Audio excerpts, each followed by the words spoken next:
Selasa seminggu terakhir, berita-berita soal royalti musik kembali menyedot perhatian publik.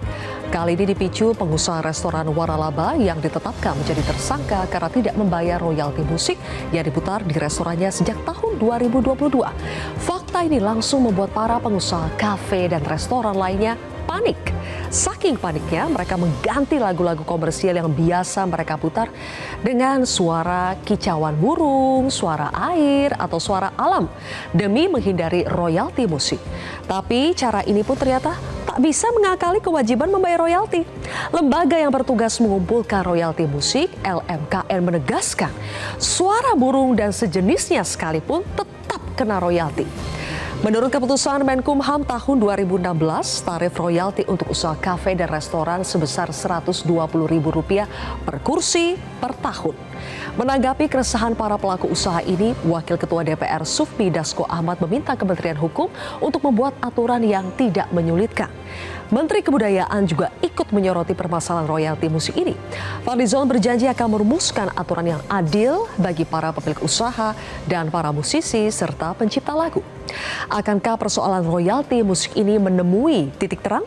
Inilah kontroversi selengkapnya. Berisik royalti musik bersama saya, Zilvia Iskandar. Pemutaran dari layanan digital service provider seperti yang sedang saat ini digunakan itu saya memohon tolong membaca disclaimer-nya bahwa memang aplikasi-aplikasi itu tidak boleh digunakan untuk keperluan komersial. Setelah penggunaannya pribadi lalu digunakan di dalam proses usaha, ini kita perlu tambahkan license-nya yang kita sebut dengan public performing license yang memang di tata kelolanya diamanatkan kepada LMKN.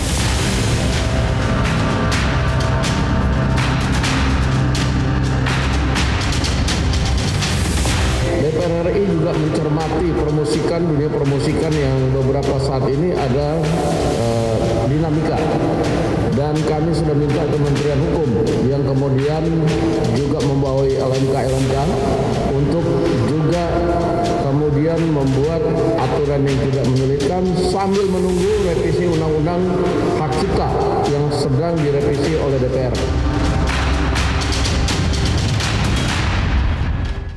Sudah ada 5 narasumber yang akan membahas topik kita pada malam hari ini. Saya perkenalkan, di sebelah kanan saya ada anggota Komisi 10 DPR RI dari fraksi PDI Perjuangan, Once Mekel. Selamat malam, Bang Once. Selamat malam. Terima kasih sudah hadir di kontroversi. Kemudian juga ada Wakil Ketua Lembaga Manajemen Kolektif Nasional atau LMKN, Bapak Bernard Nainggolan. Pak Bernard, selamat malam. Selamat malam, Bu. Terima kasih sudah hadir.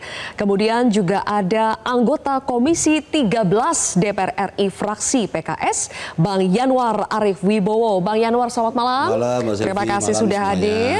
Kemudian di sebelah kiri saya adalah Wakil Ketua Umum Perhimpunan Hotel dan Restoran Indonesia atau PHRI, Bapak Sutrisno Iwantono. Pak Iwan, selamat malam. Malam. Kemudian juga kita kedatangan pengurus aksi Asosiasi Komposer Seluruh Indonesia sekaligus pencipta lagu, Mas Bembi Nur. Mas Bembi, selamat malam. Selamat malam. Terima kasih semuanya sudah hadir di kontroversi pada malam hari ini. Kita bahas yang sedang ramai-ramainya dimulai dari Pak Bernard. Pak Bernard, kita tahu semua ini muncul karena ada pengusaha restoran yang tiba-tiba harus dipidana. Kemudian pengusaha kafe dan restoran yang tiba-tiba mengganti lagu-lagu komersial menjadi suara-suara burung. Dan akhirnya semua pertanyaan tertuju kepada LMKN. Kenapa harus sampai seperti ini, Pak? Kenapa harus ada sampai ditetapkan jadi tersangka? Baik. Teman-teman sekalian di studio, saya kira nggak begitu-begitu amat ya masalah persoalan burung ini ya.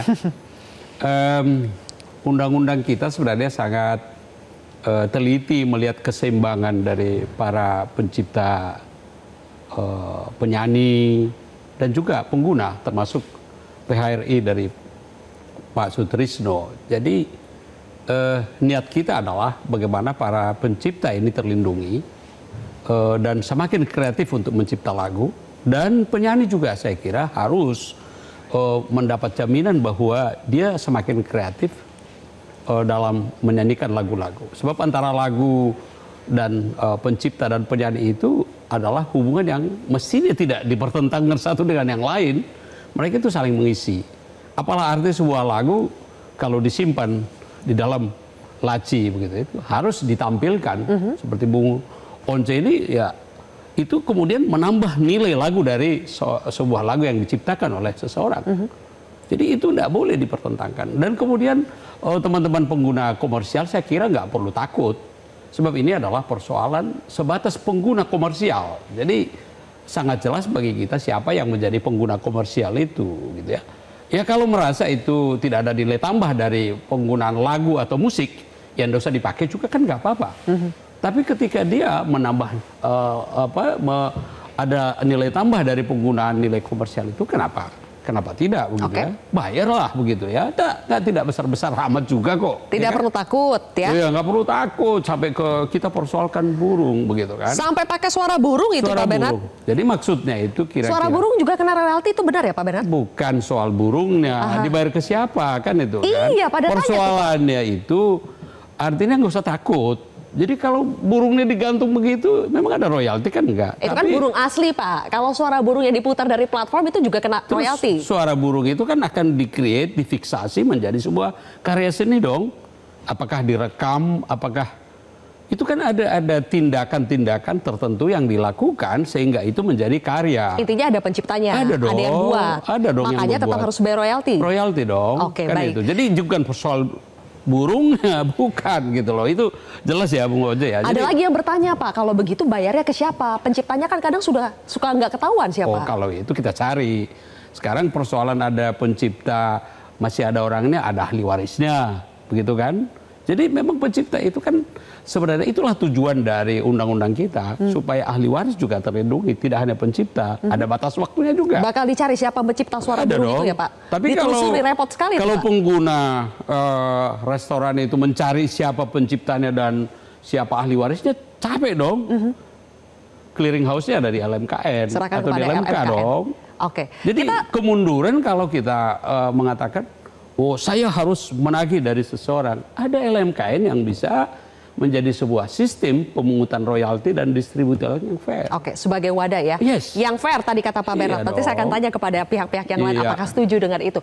Tapi saya akan putarkan dulu rekan-rekan semua di sini. Sebetulnya aturannya itu seperti apa? Sudah banyak aturan yang mungkin masih belum banyak yang mengetahui bahwa aturan soal royalti kepada siapa kita membayar itu sudah diatur.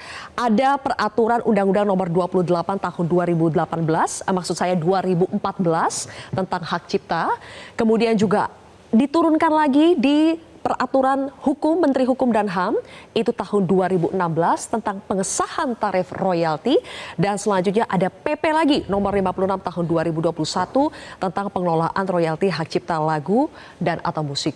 Pertanyaan saya kepada Pak Iwan sebetulnya kan aturannya sudah jelas. Memang ada 14 ya pelaku usaha yang harus membayar royalti kepada LMKN.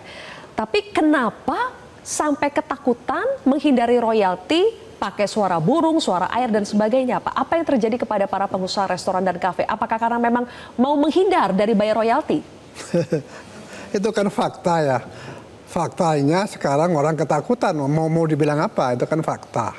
Kenapa begitu? Karena ada peristiwa di Bali itu kan. Ya, sebenarnya kita ini ya pelaku usaha itu jangan dibilang PHRI atau hotel restoran karena banyak sekali yang punya kewajiban untuk membayar ini. Nah, masalahnya kan tiba-tiba ini ada kejutan-kejutan semacam itu, ya kan? Yang tadinya kita tersangkakan ya Pak? Iya, bertahun-tahun ini nggak ada masalah gitu kan? Kita itu sangat menghargai kepada para pencipta lagu, para musisi gitu. Dan kita ingin juga mereka itu juga bisa sejahtera, bisa bangga dengan itunya gitu. Nah, hanya saja memang kita memerlukan transparansi. Bagaimana sebenarnya proses itu bisa sampai ke sana. Ini kan disebut komersil ya. Kalau komersil itu kan berarti ada transaksi jual beli kan gitu gampangnya. Di sana yang menciptakan saya beli. Tapi saya harus ada kepastian dong bahwa yang saya bayarkan ini sampai, gitu kan. Selama ini kurang transparan Pak Iwan? Saya melihatnya begitu, karena yang datang ke kita nggak menjelaskan ini lagunya siapa, LMK kamu anggotanya siapa, kan ada kewajiban itu. Si anggota ini harus kasih surat kuasa kepada LMK untuk nagih. Nah, lagunya yang mana? Ya kan sekarang ada apa namanya sistem informasi lagu ya. Itu kan sebenarnya menurut PP tahun 2021 kan selama 2 tahun harus ada. Ini sudah tahun berapa? Sampai sekarang nggak ada. Lah kita nggak tahu ini lagu siapa misalnya kan. Kita putar lagunya Gundul-Gundul Pacul misalnya. Ya kan? Atau Ilir-Ilir gitu kan. Itu lagunya siapa? Siapa yang punya ini? Ya kan? Yang punya apa? Sunan Kalijogo ini. Nah, itu sih di mana ahli waris Cawang itu? Kita juga nggak tahu ceritanya. Tadi kan Pak Berat bilang nggak usah pusing kalau yang itu urusan LMKN. Ya tapi bagaimana LKN membuktikan bahwa itu sampai kepada mereka? Kalau datang ke kita, dia nggak bisa menunjukkan mana yang Anda tagih. Saya seharian muter lagunya Bang Once misalnya atau Bang Benny ya. Bang Benny, saya puter nih. 1 hari penuh puter dia punya. Oke. Besok puter dia juga. Sebulan puter dia. Mestinya saya bayarkan ke beliau kan yang punya berhak. Ya. Ini ada nggak kepastian bahwa yang kita keluarkan uangnya itu sampai benar-benar sampai ke penciptanya. Iya. Tidak transparan selama ini? Ya kita nggak tahu, dan sosialisasinya juga banyak yang nggak ngerti. Ini fakta loh. Saya bukan mau nyalakan, bisa aja undang-undang sekali diundangkan orang harus tahu. Oke. Tapi faktanya kan orang nggak tahu nih. Baik. Terus terang ya Pak ya, ini maaf nih. Pak Trisno begini. Dan saya terusin dulu ya, mohon maaf ya. Ini yang punya kewajiban ini bukan hanya hotel dan restoran, semua ini ada. Tukang nanti sopir angkot pun kalau muter lagu juga kena, warung Tegal juga kena. Enggak, itu yang membuat kita menjadi persoalan ketakutan orang yang begini bahasa ini. LMKN itu jelas dengan peraturan PP 556 itu. Boleh diputarkan lagi peraturannya? 56 itu sangat jelas, Pak. Jadi persoalannya Pak Trisno bukan soal alasan saya tidak transparan, jadi tidak dibayar gitu. Saya tidak mau membayar karena saya nggak tahu dibagi atau tidak. Semua itu pencipta lagu di Indonesia sekarang itu sudah hampir seluruhnya masuk ke LMK, memberikan kuasa ke LMK untuk menagih ke. Jadi tidak. Maksudnya bukan urusan pengusaha untuk tahu itu dibayar atau tidak. Saya pikir memang kan sudah diserahkan. Serahkan, penuhi kewajibannya. Ada lisensinya. Percayakan kepada LMK. Yes. Oke. Mumpung di sini Pak Benat, mohon saya potong. Mumpung di sini ada pencipta lagunya. Karena tadi di sini PHRI mengatakan kita tidak tahu sampai atau tidak kepada seharusnya menerima hak. Coba Mas Bembi, sampai tidak itu semua, bagaimana transparansinya selama ini? Ya sebenarnya kalau kita berangkat dulu, kita lihat dari di luar negeri dulu ya. Persoalan seperti ini kayaknya nggak kedengaran di luar negeri ya, karena mereka semua pengguna-pengguna restoran, kafe dan lain-lain semua sepertinya taat membayar gitu ya. Tapi saya bisa merasakan keresahan dari Pak Trisno ya mengenai tidak transparanan. Jadi memang dengan keterbatasan sistem LMKN pada saat ini, ya mohon maaf, laporan royalti yang sampai ke saya memang dengan keterbatasan sekali lagi, dengan keterbatasan sistem yang ada sekarang ini, laporan royalti yang sampai ke saya dari LMK saya itu kurang transparan dan kurang lengkap. Saya bahasanya bukan tidak transparan, tapi kurang transparan. Kenapa kurang transparan? Pertama, ini saya buka dari laporan royalti tahun 2024 sama 2025 ya. Ini ada perbedaan nih sama yang 2024 ke bawah. 2024 sama 2025 ini mulai ada klaster restoran. Tapi saya tidak tahu tuh restorannya apa. Restorannya apa, lokasinya di mana, bayarnya berapa, ya kan? Jadi nama restorannya tuh nggak ada gitu. Jadi saya nggak tahu nih restoran siapa, apa aja yang udah bayar gitu kan. Seharusnya kan itu dilaporkan gitu. Seharusnya dilaporkan nama restorannya apa yang udah bayar, terus kemudian jumlah kursinya berapa, ya kan lengkap kan gitu. Terus kemudian tapi di 2025 ini sudah ada perkembangan, walaupun nama restorannya belum ada ya. Waktu 2024 ke bawah, bahkan tidak ada klaster kafe dan resto, Mbak. Bahkan. Cuman klaster general aja. Jadi saya udah nggak tahu lagi tuh, yang mana yang restoran. Dari siapa? Restorannya aja nggak ada. Jadi cuma ada nominalnya saja, Mas Bem. Kalau sekarang udah ada restoran, tapi nggak ada namanya.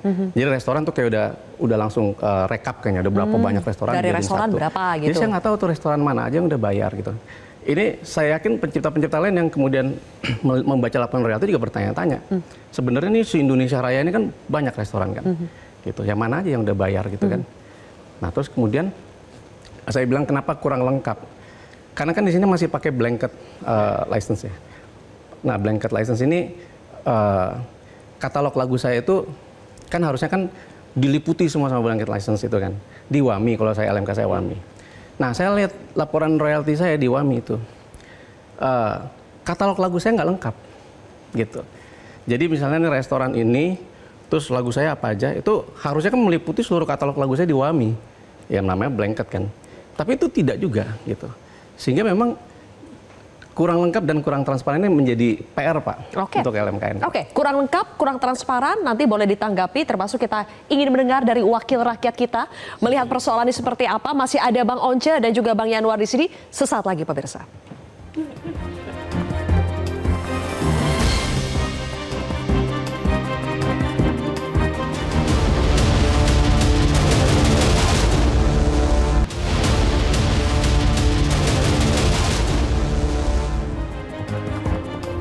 Baik, pemirsa, sebelum ditanggapi oleh LMKN soal kurang transparan dan kurang lengkapnya laporan royalti selama ini yang diterima oleh pencipta lagu, saya ingin tanya dulu kepada wakil rakyat di sini. Ada anggota Komisi 10 dan juga Komisi 13. Dari Komisi 10 yang merupakan mitra dari Menteri Kebudayaan.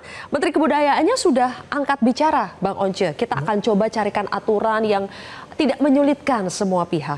Tapi kalau dari Bang Once sendiri sebagai musisi juga, wakil rakyat juga, melihat persoalan yang akhirnya sekarang masuk ke ranah pelaku industri, kafe, sampai restoran yang takut memutar lagu karena takut ditagih royalti sama LMKN, bagaimana Bang Once melihatnya? Saya melihat sebagai musisi dan juga sekaligus mungkin saya sebagai sebagai anggota DPR, ini akan menyulitkan kita semua. Jika interaksi antara anggota masyarakat ini tidak dibenerin, tidak dibetulin ya, lewat sistem mekanisme yang baik, ini pertama akan merusak interaksi kebudayaan kita sendiri.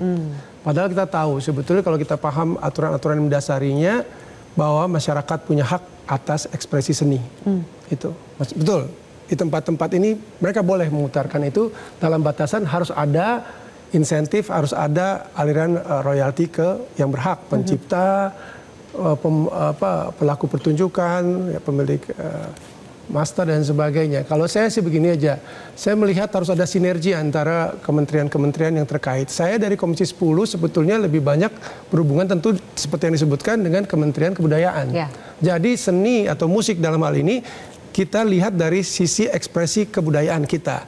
Makanya tadi saya katakan dari sisi ini kita penting untuk melihat ini sebagai upaya untuk perlindungan, pengembangan dan pemanfaatan kebudayaan. Tapi sisi komersilnya ini, sisi ekonomiknya ini harus kita bicarakan dengan teman-teman dari Komisi 7. Dan juga dari sisi hukum dan khususnya hak cipta dari Komisi 13. Saya melihat kalau hari ini sebetulnya masih menjadi perdebatan, itu sangat disayangkan. Kita kan sebenarnya bisa mencontoh banyak negara yang sebenarnya sudah mulai ini puluhan tahun lalu, bahkan 100 tahun lalu. Sistem ini adalah sistem kolektif yang sebenarnya sudah ditetapkan paling tidak sejak awal sebetulnya. Ini sudah ditetapkan secara kolektif ini. Memang ada dinamika, kemudian baru 2014 kan ditetapkan Undang-Undang Hak Cipta yang mengakomodasi adanya lembaga manajemen kolektif ini. Lembaga manajemen kolektif nasional sebetulnya benar-benar mantep itu baru di level PP. Kalau mungkin Bapak bisa koreksi ini ya. Tapi kalau saya mau terus terang, betul kan seperti itu. Level PP kita baru itu dibetulkan, posisinya diberikan aturan yang lebih detail, lebih kuat lah gitu ya. Tapi ini pun masih menimbulkan tarik ulur, multi interpretasi sampai hari ini beberapa pasal masih menjadi pusaran polemik di antara kita semua. Kalau saya melihat kita perlu aturan-aturan sebelum adanya revisi undang-undang, yang mana sebenarnya ini kan sudah berlangsung. Ya. Sekarang ini revisi undang-undang ini saya juga terlibat di dalamnya, mungkin juga Bang Yanuar. Bang Yanuar juga terlibat di dalamnya, yang sebenarnya ditargetkan untuk selesai 2025 karena dia masuk dalam undang-undang atau revisi ini masuk dalam prolegnas prioritas, saya dengar ya. Revisi Undang-Undang Hak Cipta. Nah, jadi berarti ini bisa jadi momentum ya? Nah, ini jadi momentum. Nah, di dalamnya itu nanti diatur semua pasal-pasalnya, jangan ada lagi lah multitafsir atau berseberangan satu dengan yang lain, termasuk juga yang penting dalam konteks ini adalah status dari LMKN sebetulnya. Ini supaya dirapikan, supaya apa yang tidak rapi selama ini, Bang Once? ya sebetulnya banyak pihak yang mempertanyakan ini yang mana yang sebenarnya katakanlah simpelnya yang berhak untuk mengumpulkan. Kalau dari pengertian yang lebih simpel adalah LMKN ini sebetulnya sifatnya untuk mempermudah semua, katakanlah satu account gitu kan. Dan kemudian sifat kedua mereka adalah sebagai regulator. Kemudian LMK dia akan membagikan kepada yang berhak. Apakah itu pencipta, apakah itu hak terkait penyanyi dan sebagainya. Dan ini harus dirapikan. Yang kedua juga saya pikir harus ada tarif ya.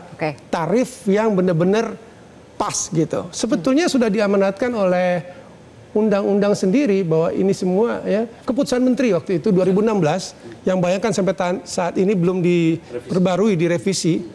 Sebetulnya kan dari undang-undang dari keputusan menteri ini kan sudah diamanatkan setiap 2 tahun bisa diperbarui.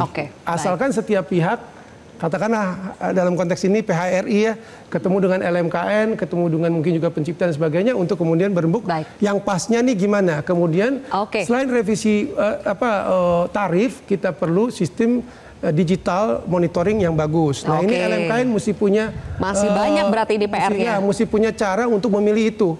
Nah LMKN sendiri mesti punya cara untuk bagaimana memutuskan sih gitu.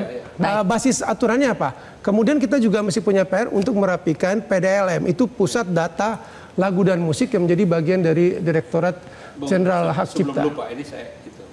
Memang persoalan kita ini kan ada 3 hal. Pertama yang terakhir ini adalah persoalan budaya kita tentang penghargaan kepada royalti itu. Saya kira dari segi budaya memang kita harus betul-betul komit ya bahwa penghargaan kepada para pencipta ini memang harus menjadi bagian dari budaya kita. Jadi tidak budaya mencurigai satu sama lain. Para pelaku usaha juga sebenarnya tidak perlu kita curigai karena yang selama ini ada semacam self assessment yang kita lakukan. Jadi jangan jadi persoalan tarif kursi yang dipersoalkan, ya membayar aja begitu kan. Dan jadi selama ini pelaku usaha banyak curiga ke LMKN gitu maksudnya? Itu jangan curigai juga begitu kan, jangan saling curiga, itu budaya yang tidak pas dari segi budaya nih. Dan dari segi lembaga memang perlu ada pembenahan kita. Transparan yang dikatakan. Kurang lengkap, kurang transparan? Ya saya kira memang kita harus akui di beberapa hal bisa tidak transparan kan.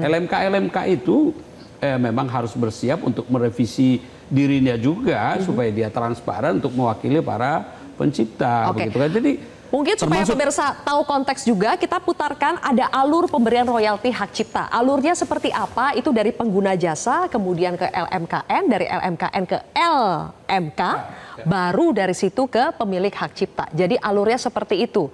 Teman-teman di sini pengguna jasa, LMKN, LMK baru ke pemilik hak cipta. Alur seperti ini pun masih ada catatan tadi dari Bang Once ya. Mungkin harus ada satu account saja, kemudian LMK yang mendistribusikan, itu pun masih ada catatan bagaimana selama itu dijalankan. Tapi Bang Yanuar, kita mungkin setuju, siapa tahu urusan kicau-kicau burung ini akhirnya ini menjadi momentum untuk lebih serius lagi membahas revisi Undang-Undang Hak Cipta kita.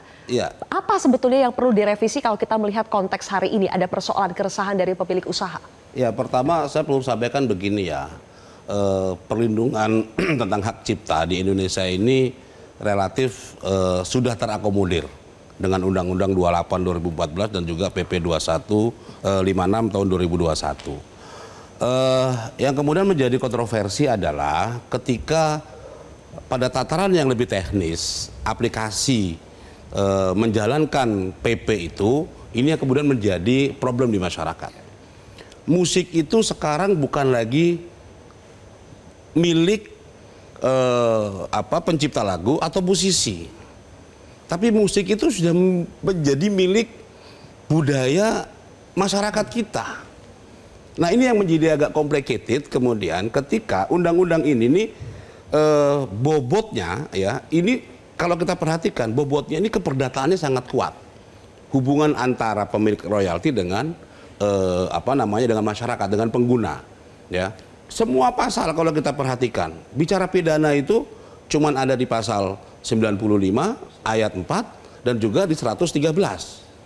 Bahkan di pasal 95 itu sudah sangat jelas bahwa pengadilan yang berhak mengadili urusan hak cipta ini itu hanya pengadilan niaga. Bagaimana terkait dengan pidana? Itu ketika terjadi pembajakan. Dan sekarang kalau sudah ada kasusnya yang pidana. Nah, makanya ini yang perlu menjadi atensi kita, yang kemudian menjadi kawan-kawan pengguna ini pada takut semua. Kok bisa kayak begini gitu loh? Kenapa mengedepankan upaya-upaya hukum penindakan seperti itu? Nah, ini yang menjadi agak aneh gitu. Nah, kalau kita perhatikan konsep pidananya itu kan seharusnya yang melaporkan adalah yang pemilik royaltinya itu. Tapi kalau kita perhatikan ini yang LMK melakukan LMK. Padahal tugas LMK itu di dalam regulasi kita itu cuma 3. Menarik, menghimpun, dan mendistribusi. Tidak ada tugas melaporkan, tidak ada tugas menuntut. Ini koreksi Bang Yanuar kepada LMKN. Oh iya betul. Oke. Nah, saya juga khawatir begini Pak Bernard ya. LMKN ini di dalam regulasi kita diatur memang berapa persentase yang akan dikelola oleh LMK dan LMKN. Itu 20% dari seluruh dana royalti yang dihimpun. Nah, saya tidak ingin kemudian LMKN berpikir untuk mendapatkan proporsi yang besar, kemudian menyasar semua pihak, gitu. Sampai burung pun dipermasalahkan gitu loh, iya kan? Nah, ini kan ada kekhawatiran. Jangan kemudian ya masyarakat yang disalahkan terus-menerus, tidak taat hukum, tidak menghargai property right dan segala macam ya. Saya pikir LMKN juga mengedukasi dua sisi, baik pengguna maupun pemilik royalti. Sehingga ini berimbang begitu. Jangan sampai kemudian ya LMK yang diberi kewenangan untuk menarik, menghimpun dan mendistribusi kemudian punya interest personal di situ. Adakah indikasinya sejauh ini, Pak Yanuar? Nah sekarang begini. Personal interest tadi? Ini kan menebar ancaman kemana-mana, gitu loh. Menebar ketakutan kemana-mana dan itu fakta. Kawan-kawan UMKM, penggiat anak-anak muda yang memulai usaha-usaha kafe dengan harapan dengan YouTube yang di-style di kafenya bisa menghibur masyarakat yang datang. Dan menurut saya sebenarnya kalau kita lihat ya musik di restoran, di kafe atau di warkop gitu ya, di angkringan-angkringan, ini kan bukan main course. Orang datang ke sana itu kan mau makan, cuma dapat tambahan suasana, kan begitu. Sebentar. Beda dengan misalnya orang karaoke, orang datang konser, memang dia menikmati musiknya, dia nggak peduli makanannya apa, gitu loh. Tapi coba kita tanya nanti ke pencipta lagu ya, sepakat nggak dengan itu ya? Begini, dengan pengusahanya di sini. Tapi kita harus jeda terlebih dahulu ya Bapak-Bapak ya. Kita lanjutkan di segmen berikutnya ya, perdebatan ini ya. Sesaat lagi pemirsa, tunggu di Kontroversi.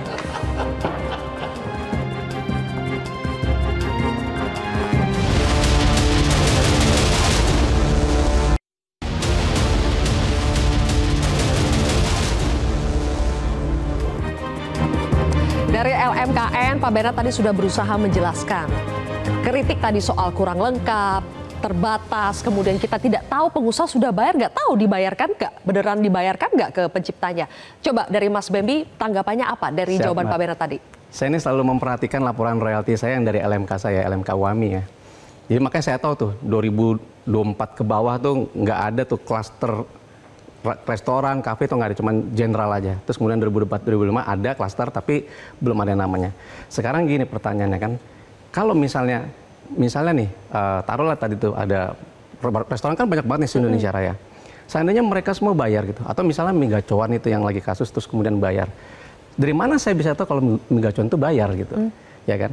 Nah faktanya dari tahun berapa saya terima laporan royalti itu, yang cuman klaster general itu, saya nggak pernah merasakan ada surprise di royalti di klaster itu.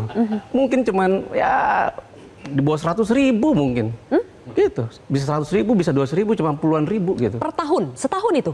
Kan ada distribusinya, ada waktu itu ada berapa kali untuk general ya. Pokoknya setiap distribusi di general itu tidak pernah memberikan surprise ke saya. Padahal kan restoran banyak banget di Indonesia Raya gitu kan. Intinya angkanya terlalu kecil. Itu aja kan sekarang kan ada isu ada yang nggak bayar misalnya Migacuan. Oh ternyata banyak pengguna yang tidak bayar gitu misalnya.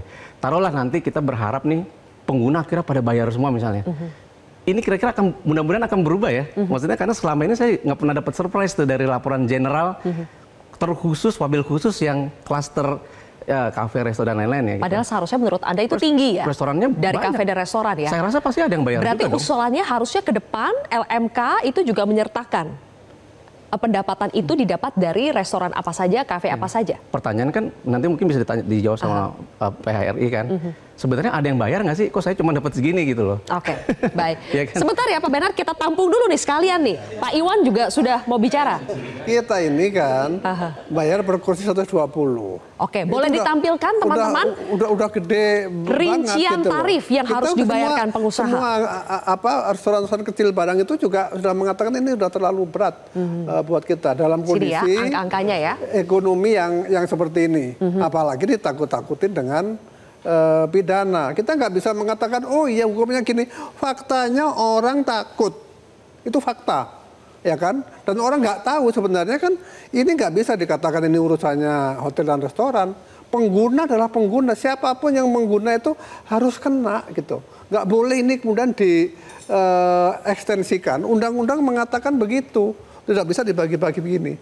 Ya kan? Undang-undang mengatakan hanya semua pengguna. Bukan hanya restoran, semua ada angkutan, ada ini, ada kafe, ada. Jadi restoran itu artinya kan restoran Padang juga kena, ya kan?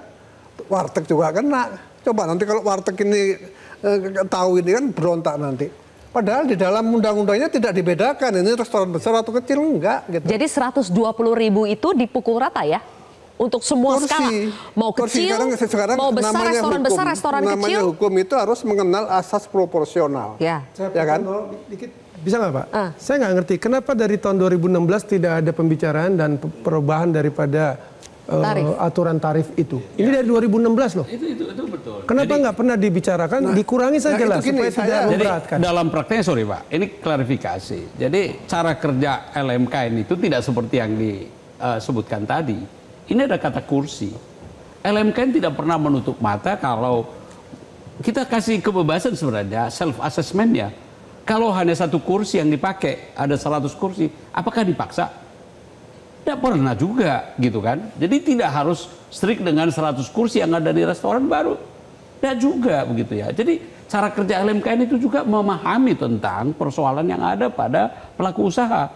Kita ambil contoh ketika COVID. Apakah ada yang membayar? Juga tidak. Ada dispensasi, ada moratorium tentang itu.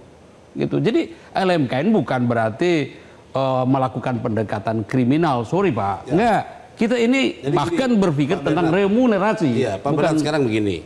Ini supaya masyarakat juga clear ya, mencegah ketakutan di mana-mana. Pertanyaan saya, kalau warteg, setel musik, kemudian nasi padang, setel musik, itu akan dipermasalahkan apa tidak? Itu saya tidak tahu berita itu dari mana. Nah, enggak, sekarang penjelasan Pak Bernard ini dari LMKN. Jadi statementnya gimana? Jadi kalau kemudian warkop mereka setel musik, UMKM kafe-kafe kecil gitu ya, kecil-kecil gitu ya. Anak-anak muda sedang merintis usaha, itu akan dikejar nggak dengan? Kita belum pernah berpikir tentang itu, tapi ada orang yang sengaja menginformasi itu supaya takut. Berarti itu tidak benar, Pak Bernard. Berarti itu tidak benar. Sikat katanya belum. Tidak sama sekali. Nah, ini biar kejelasan Pak masyarakat kita ini supaya clear. Tapi seolah-olah LMKN ini gitu loh, masuk ke situ gitu ya. Ini semua sangat terbatas. Jadi pengenaan terhadap tarif itu masih ditentukan oleh oleh norma-norma yang ada dan belum meluas sampai di situ. Ya tapi kan isu yang beredar itu pengamen di jalanan, kondangan, begitu ya, di kampung-kampung, siapa yang bilang gitu kan? Tapi ini persoalan apakah itu menghindari royalti? Ketakutan itu mestinya nggak ada gitu loh. Terlalu berlebihan maksudnya. Terlalu berlebihan. Ya lebay. Saya kira lebay itu. Coba Bang Uce. Bisa nggak kemudian ada aturan hukum ya katakanlah di Kementerian produk Kementerian Hukum ini ya, atau mungkin produk LMKN yang untuk spesifik mengatur bahwa tidak ada ancaman untuk UMKM mikro dan mungkin kecil. Kalau menengah lumayan lah, menengah itu kan udah 2,5 M sampai 50 M tuh, ya kan? Kemungkinan mereka bisa bayar. Tapi kita bicara mikro, UMKM mikro kemungkinan nggak bisa tuh. Jadi gini Dan Jadi caranya kan satu lagi yang tadi saya katakan, kenapa nggak bicarakan saja Pak Dari baik-baik dulu ya, Pak soal Once. tarif Pak itu. Iwan tambahin dulu, baru nanti ditanggapi Pak Benat. ya jadi gini loh, Undang-Undang nomor 28 tahun 2014 itu tidak ada membeda-bedakan. Ya, yang ada seluruh pengguna. Tunjukkan kepada saya bahwa ada Pengecualian. pengecualian, ada diskriminasi bahwa UMKM itu dikecualikan. Saya ini sangat orang UMKM gitu loh. Tapi undang-undang itu harus non diskriminatif. Kenapa Pak Bernard, dari mana kewenangan merubah undang-undang sehingga ini dikecualikan?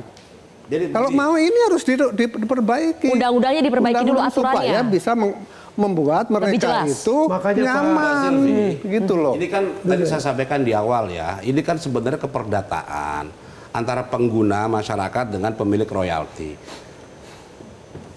LMKN ini kan diberi mandat untuk kolek aja sama mendistribusi, kan itu saja. Nah sekarang maksud saya Pak Bernard, LMKN ini selain mengedukasi masyarakat, juga mengedukasi pemilik royalti. Setuju. Gitu loh, Setuju. bahwa ini ada loh masyarakat sosial kita yang di mikro, warteg segala macam, boleh dong ya nggak kita pungut ya, kira-kira begitu. Sehingga masing-masing ini punya pemahaman yang sama. Nah tentu seperti yang Bang Once bilang, pengusaha yang kira-kira sudah punya profitable yang cukup untuk bisa menghargai musisi kita, pencipta lagu kita gitu ya, ya mbok ya gitu loh. Kalau misalnya mendapat keuntungan dari situ, bayar royaltinya gitu loh. Nah ini kan keperdataan. Nah kalau dari sisi pemilik royalti kemudian, oke deh yang UMKM tolong LMKN yang ini nggak usah dipungut, why not? Kita ini negara Pancasila loh gitu loh. Kalau saya berpikir sih Banyak kearifan, banyak wisdom yang perlu diambil gitu loh. Sebetulnya saya kira prinsipnya harus kita pegang satu, tidak boleh memberatkan. Ya, Artinya jumlah dari persis tarif, besaran tarif itu dalam di restoran, mau di hotel, mau di pesawat terbang, apapun yang digunakan itu dalam rangka ekonomis, jangan memberatkan. Itu kan sebenarnya bisa dikumpulkan secara masif. Dan di undang-undangnya disebutnya harga yang wajar. Oke. Iya. Disebutnya harga yang wajar. Masih ada satu Memang sudah segmen lagi ditetapkan Bapak-Bapak. begitu. Iya. Wajar dan adil untuk Wajar betul. adil, Betul. wajar adil mungkin takaran orang beda-beda. Nanti kita Betul. akan bahas ya, solusi konkret jangka pendek yang bisa dilakukan itu apa. Sekarang tanpa sosialisasi bahwa di UMKM nggak usah lah. Sudah banyak Pak musisi-musisi yang muncul, pencipta lagu yang muncul dan bilang bahwa udahlah kalau kafe restoran mau puter lagu mereka puter aja, saya gratiskan. Sudah banyak gerakan-gerakan seperti itu. Bagaimana tanggapannya? Sesaat lagi tetap di Kontroversi.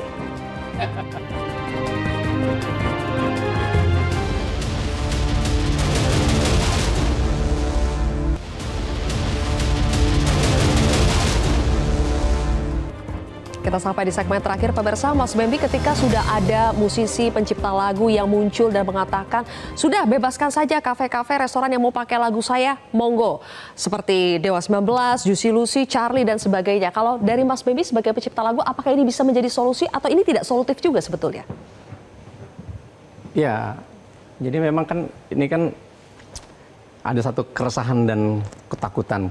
Ya mungkin ini statement-statement itu untuk menjadi penyejuk lah ya. semacam penyejuk aja sih sebenarnya gitu kan, karena juga kan dalam satu kafe gitu kan lagunya juga harus banyak misalnya gitu, restoran juga kan lagunya juga harus banyak ya. Tapi kalau misalnya tiba-tiba pernyataan-pernyataan seperti ini diikuti sama semua pencipta, nah itu gimana itu nanti di LMKN kan gitu. Tapi sih kalau bagi saya kembali lagi, bahkan yang kita takutin nanti malah kafe dan resto dan lain-lain ini malah menggunakan AI nanti. Menggunakan AI itu udah produknya, masternya dia yang bikin, penyanyi yang penciptanya udah langsung jadi. Itu lebih singkat lagi. Dan akhirnya mereka mungkin bisa pegang sendiri. Begitu ditagih bingung juga, ini terdaftar di LMK mana, nggak didaftar juga. Kan gitu. Itu ya, tapi semoga tidak terjadi seperti itu, karena solusinya memang apa kalau begitu Mas Bambi yang ya, diharapkan? kalau dari saya sih tantangan terbesar itu ada di LMKN. Jadi harus memberikan royalty report yang transparan, ya kan? Jadi dari pengguna pun juga melihat, wah ini penciptanya nyampe kok gitu kan. Kalau tadi memang sudah disampaikan dari pihak PHRI kan ada kekhawatiran seperti itu gitu kan. Jadi Ini PR yang sangat Jadi penting kalau sekali. transparan itu bisa membangun kepercayaan ya? Ya, jadi kita pencipta ini tahu nih siapa yang restoran mana yang bayar gitu kan. Gitu. Oke. Dari sisi Bang Yanuar, apakah solusinya adalah revisi Undang-Undang Hak Cipta atau bagaimana?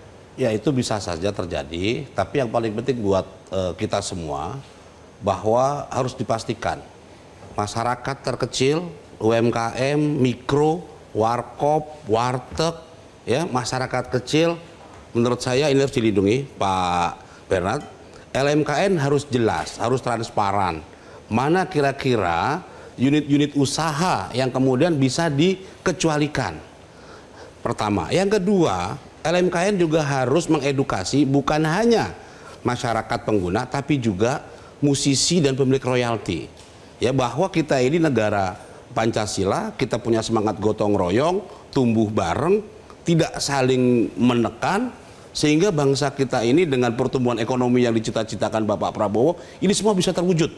Ya, semuanya tumbuh, anak muda, Gen Z yang memulai berusaha dengan kafe-kafe kecilnya, saya berharap ini bisa mengeluarkan semua potensinya, tanpa harus ketakutan dengan suara burung, suara macam-macam itu.